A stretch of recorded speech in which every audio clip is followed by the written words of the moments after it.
Well, we're going to have our first video of the week today, and I thought that it would only be fitting that we talk about Lori Vallow Daybell, or actually, she doesn't want to be known as Lori Vallow anything anymore. She only wants to be known as Lori Daybell. I mean, probably because, the victim in this case is her fourth husband, Charles Daybell. She had a little, hearing yesterday, just a status hearing, to see what all, if any, progress she had made in getting all of her things together to make her, getting her, learning how to do her emotions and this, that, and the other. And guys, this is going to be a circus. I mean, first of all,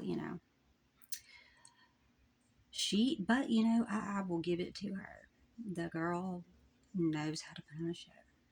I mean, the head was bobbing, and I mean, she was just going at it.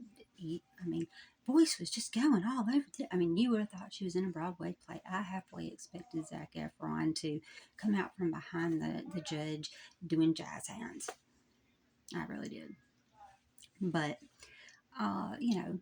she basically, sit there and she wants the evidence, and the state can't just give her over 100,000 pieces of paper just to keep her busy. Yeah. Which the judge, of course, was asked her, did you see the grand jury? The stuff from the grand jury in there? And of course, yes. Did you read it? Yes. Did you understand it? Uh-huh. Well, then I don't understand, what exactly you're wanting as evidence. Well, the state has, I want to know why I'm in Arizona. Yeah, that's where the murder happened. But, and the judge had to basically walk her through it and say, hey, if you actually do read, the transcripts of the grand jury testimony and all that, what led to your indictment, then that has the evidence that they plan to use.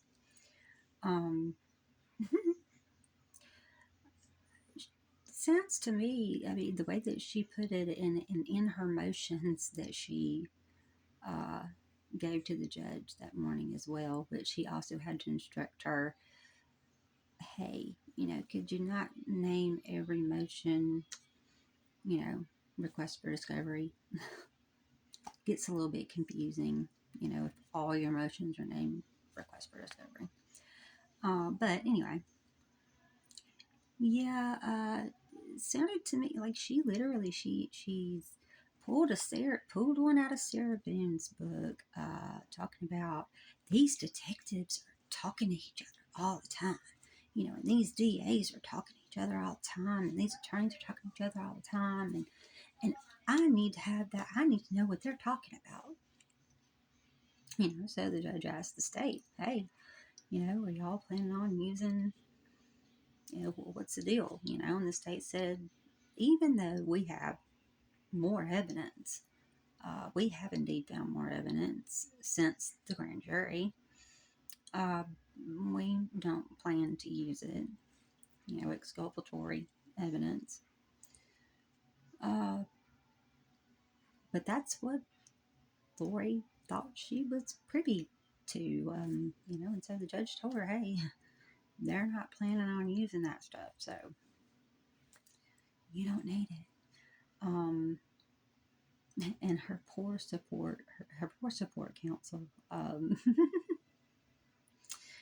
top of having to help her do everything else, the judge also asked if they would mind helping her with the questions, for picking, for choosing a jury.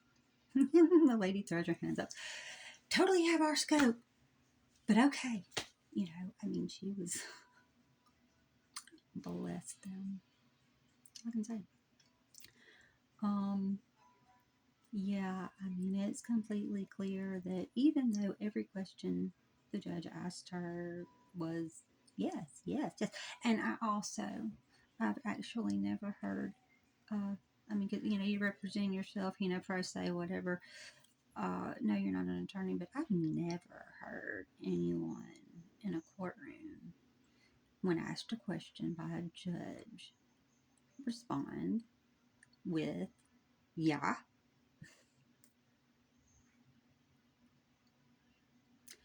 Yeah, I totally believe this is going to be a circus. I mean, it's very clear that she totally believes that she wants it to go. She wants this trial to run the way that she wants it to run. She wants what she wants, and she expects to get it. So,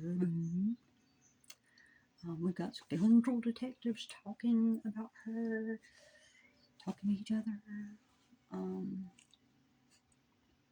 She complained about the mail system in jail. I'm not getting these in time to, I need to get these sooner.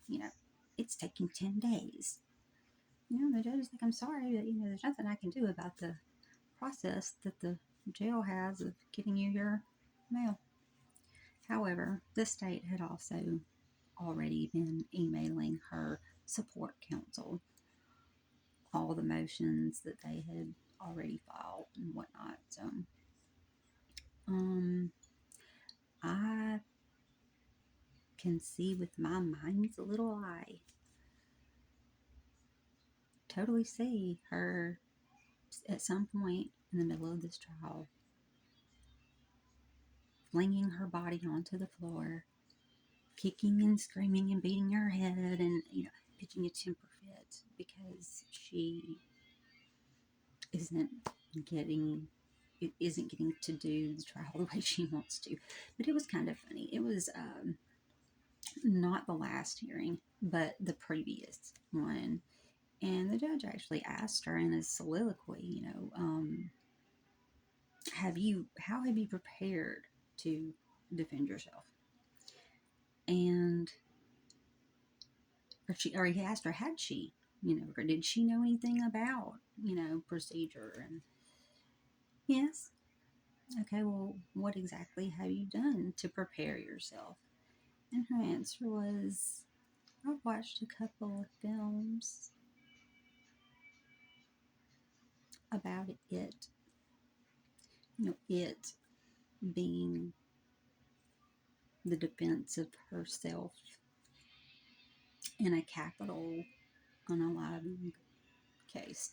So, anyway, y'all all know I love the true crime. And I not only love the true crime, I love the law aspect of it. I mean, our judicial system is set up just, it's amazing. I mean, you have to have all the parts for everything to work.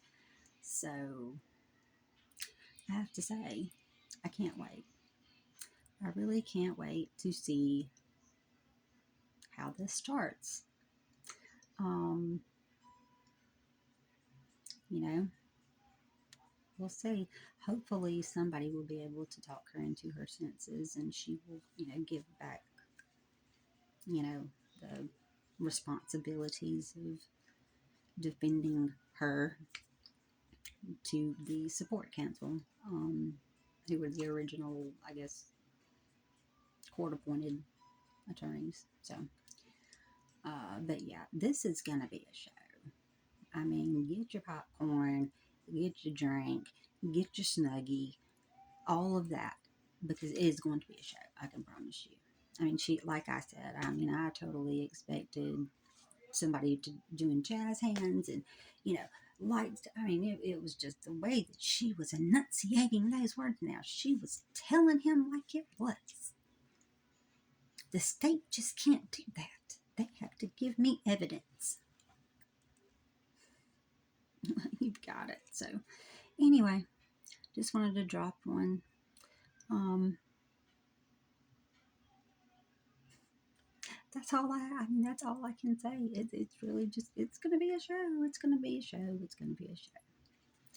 And I hope everybody's, having a good week so far. Um, praying for everybody out there in California, or anybody else for that matter that's, having hardships, having hard times. Everybody has them. So, just remember that it costs absolutely nothing to be kind. So, y'all just have fun, be safe, and know that you're loved.